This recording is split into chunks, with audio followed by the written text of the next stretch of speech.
Chicago filed a lawsuit against Jussie Smollett on Thursday in a bid to recoup the costs of investigating a racist, anti-gay attack that authorities say was orchestrated by the Empire actor as a publicity stunt, with the city saying, at minimum, that it now wants triple the amount it initially asked Smollett to pay. The 12-page civil lawsuit, filed in Cook County Court, is the latest volley in a legal battle that shows no signs of abating since Smollett reported that masked men beat him up on January 29 in Chicago, shouting slurs and wrapping a rope around his neck. The suit comes after Smollett refused an amend that he send the city $130,106 to reimburse Chicago for overtime as police sought to verify Smollett's account. The lawsuit doesn't specify an amount of money the city is seeking but does indicate it wants over $390,000 plus further relief as this court deems just and equitable. It also asks that Smollett be ordered to foot any legal bills Chicago incurs in suing him. More than 24 officers and detectives spent 2 weeks investigating Smollett's claims, with the police department forced to pay for 1,836 overtime hours, the filing says. The city's resolve to take Smollett to civil court follows a surprising decision by prosecutors in March to drop all criminal charges accusing him of staging the incident, saying they believed they could prove the charges but that it wasn't worth the time and expense. Mayor Rahm Emanuel denounced the decision as a whitewash of justice, and others criticized the Cook County State's Attorney's Office for not requiring an apology and an admission of guilt from Smollett as a condition for tossing the case.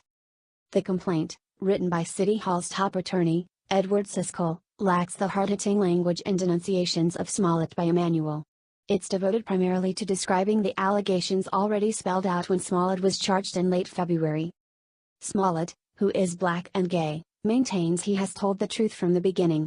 Reached by phone Thursday evening, a spokeswoman for Smollett's legal team said there wasn't an immediate comment on the lawsuit. Smollett's lawyers would have to respond with a court filing and could move in coming weeks to have the lawsuit thrown out. Smollett lawyer Mark Geragos said in a letter to the city last week that claims Smollett made the entire thing up were defamatory, accusing Chicago of trying to harass Smollett and pointing to the dismissal of charges as proof he is innocent. It also said Smollett wouldn't be intimidated into paying anything. Unless the case is settled beforehand, the lawsuit would eventually go before a jury, which would have to decide if the city or Smollett is right. If Smollett still refuses to pay after a verdict in the city's favor, his bank accounts could be frozen. Smollett admitted no wrongdoing, but agreed to do some community service before charges were dropped. He also agreed to forfeit $10,000 in bond money, which the city could use against him in the civil case as an implied admission of guilt. Evidence sealed in the criminal case could be unsealed in the civil case and be presented at trial. Smollett could also be required to sit for depositions, forcing him for the first time to explain evidence that the city says shows he was lying. To the city's advantage, the threshold for proof will be lower than in criminal court.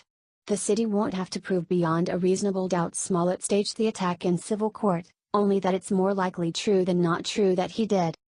Among the risks for the city is that the civil litigation could end up costing far more in legal bills than it could ever hope to get from Smollett. It's also unclear if Mayor-elect Lori Lightfoot is on board with the Emanuel administration's determination to keep legal pressure on Smollett. Lightfoot, a former federal prosecutor who will be Chicago's first black female mayor when she's sworn in on May 20, has indicated only that the public deserves a better explanation for why the criminal charges against Smollett were dropped.